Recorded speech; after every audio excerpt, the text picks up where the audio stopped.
Bom, o Flamengo fez um pedido de adiamento para a CBF, porque a gente entende que essa é uma questão que transbordou a questão esportiva. Por quê? Porque nós temos 2 laudos médicos dizendo que, tendo em vista esse convívio intenso, houve um convívio intenso, eu estava lá. Aliás, eu sou o único que não peguei da diretoria. Não sei como, por enquanto, né? Eu estou de castigo em casa.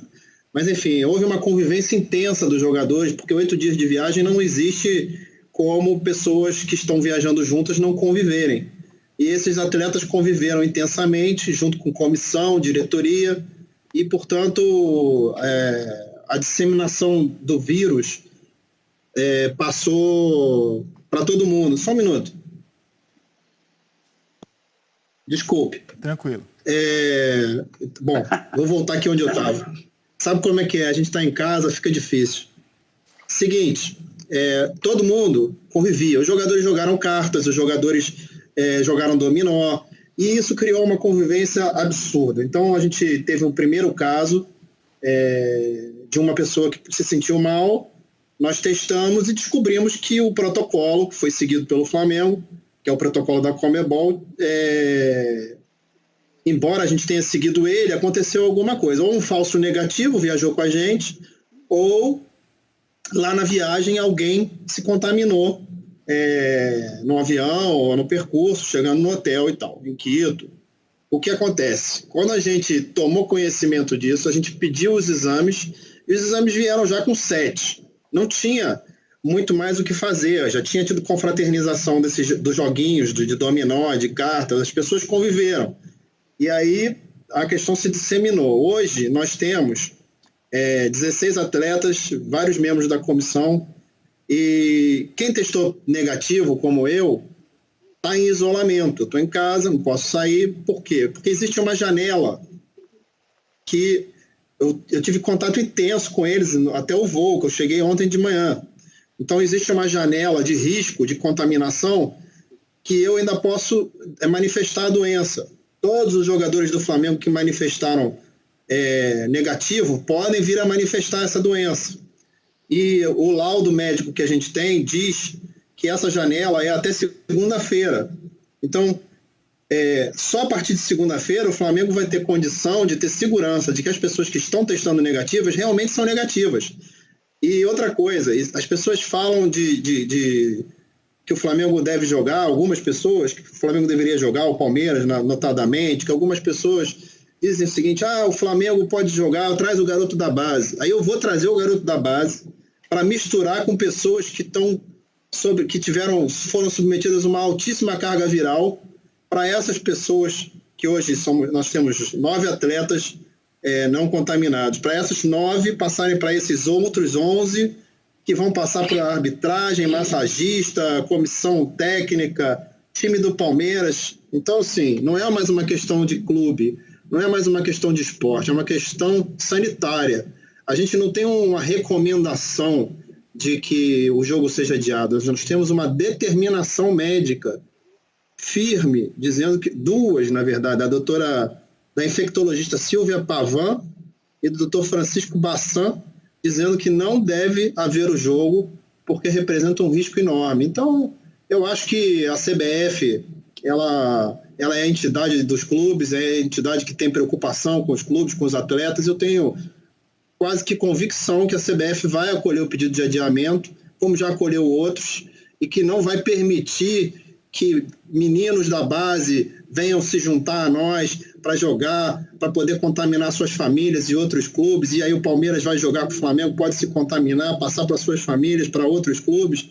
Nós temos a única forma de parar o contágio é tendo uma janela de pelo menos até segunda-feira para que os exames feitos se confirmem, os negativos continuam se confirmando. Se algum positivo aparecer, a gente separa, isola em casa, e aí a gente vai voltar a ter segurança.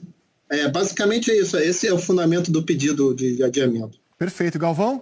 Pensec, posso? Claro. Deixa eu falar uma coisinha para não perder.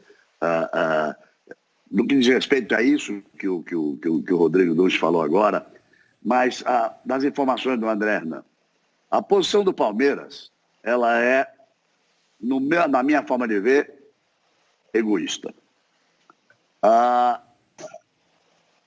talvez esteja visando uma vantagem esportiva. Não sei, gostaria que não fosse assim. Mas, como disse o Rodrigo, o risco de contaminação é gigantesco.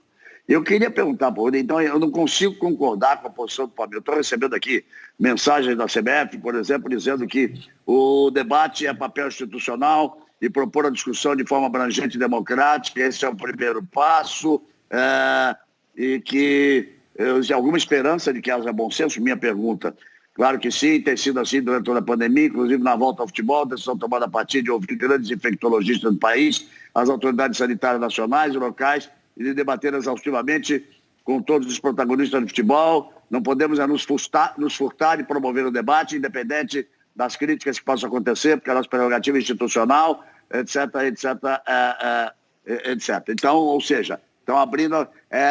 eu tenho para mim que a CBF vai tomar uma posição de bom senso. Tenho para mim, espero que isso aconteça. Agora, a posição do Palmeiras, ela é errada. Ela é errada e por essas consequências, pelo que pode vir a acontecer. Você tem jogo, você tem contato físico dos jogadores, essa situação do Flamengo é grave. E volto a dizer, como vai voltar o São Paulo de Quito? São Paulo jogou anteontem. Como vai voltar o time de São Paulo se o problema realmente foi lá? E outra coisa, eu queria saber do Rodrigo, porque isso é mais grave ainda. Isaac, você vê que no início do programa eu disse, a FIFA aconselhava que as eliminatórias fossem ano que vem, a Conmebol bateu o pé dessa coisa de viajar, de jogar Libertadores como se nada tivesse acontecendo, a não ser os portões estarem fechados.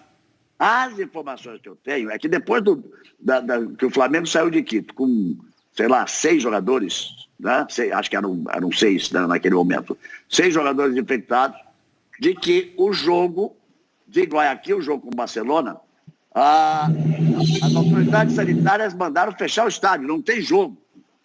E o que chegou, o Passarinho me contou aqui, é que houve uma pressão da Conmebol e a prefeitura de Guayaquil disse, não, vai ter jogo. Então quando começa a se transformar a doença terrível em capital político, aí, amigo, nós estamos perdidos.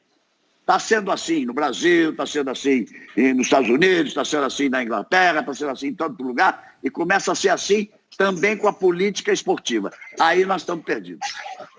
O drama do Covid virar capital político, nós estamos perdidos. A posição do Palmeiras é absurda. Se a CBF não apoiar que o jogo seja adiado, também a posição será absurda. É preciso ter muito cuidado, acima de tudo, as vidas humanas, acima de tudo, a possibilidade dessa proliferação. Eu acho que, acima de tudo, isso tem que ser pensado. Traz jogador da base. Mas e aqueles que agora deram negativo, que estavam junto com os que deram positivo? Será que eles já não estão infectados? Será que não podem passar para os próprios jogadores do Palmeiras isso no domingo? E assim outros jogos, outros times. A situação eu considero terrível. É preciso bom senso acima de tudo. Por favor. E Galvão, deixo claro que nós convidamos a diretoria do Palmeiras a se manifestar aqui também. Como reza o bom jornalismo, a gente quer ouvir todos os lados. Ouvimos a CBF ontem, o Flamengo topou se pronunciar aqui na produção do Caimota, com o Rodrigo ao vivo no Seleção, e convidamos também qualquer membro da direção do Palmeiras a participar aqui do Seleção. Ainda não obtivemos um retorno positivo, mas até o fim do Seleção, se algum dirigente do Palmeiras se quiser se manifestar aqui no programa, as portas estão abertas. A Prefeitura de Guayaquil, no primeiro momento, decidiu interditar o estádio, porque o Flamengo havia treinado lá, e houve uma decisão de cima do Ministério dos Esportes, dizendo, não, tá ok, pode ter jogo. E aí a Prefeitura cedeu e autorizou o jogo de terça-feira em Guayaquil.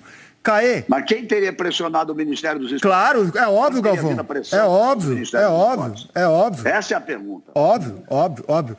O Caê vai fazer a pergunta depois de você, Xará. Fala, Caê. Então, fala, Rodrigo. Queria que você falasse um pouco sobre essa questão do protocolo, que é uma coisa muito debatida e questionada. A gente até ontem aqui no programa relembrou muito que o Flamengo lá atrás foi um dos grandes incentivadores da volta do futebol e tudo mais. conversando com algumas pessoas, me explicaram que é bem diferente. A gente que viveu o protocolo da FERJ, eu posso dar o meu testemunho de que o protocolo da FERJ era muito mais rígido do que o que é da CBF. Eu cobri jogos do Carioca e do Brasileiro. Enfim, falar o que mudou assim e se houve algum tipo de falha do clube ou do protocolo que você pode identificar de diferença de um clube que até passou bem